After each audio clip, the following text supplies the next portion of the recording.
Hello வணக்கம். செம good news. இனி அனைத்து ரேஷன் பொருட்களும் இலவசம். வெளியான சூப்பர் அறிவிப்பு.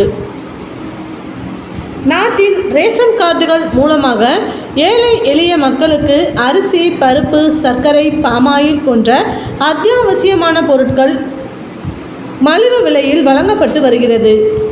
இதற்கிடையே மத்திய அரசு திட்டத்தின் கீழ் இனி ஒவ்வொரு ரேஷன் கார்டுதாரர்களுக்கும் இலவச ரேஷன் வழங்கப்படும் என பிரதமர் மோடி அறிவித்துள்ளார். அதன் பிறகு சில அரசு மாநில அரசுகளில் அரிசி மட்டுமின்றி பாமாயில், கோதுமை, பருப்பு, சர்க்கரை போன்ற பொருட்களும் இலவசமாகவே வழங்கப்படுகிறது.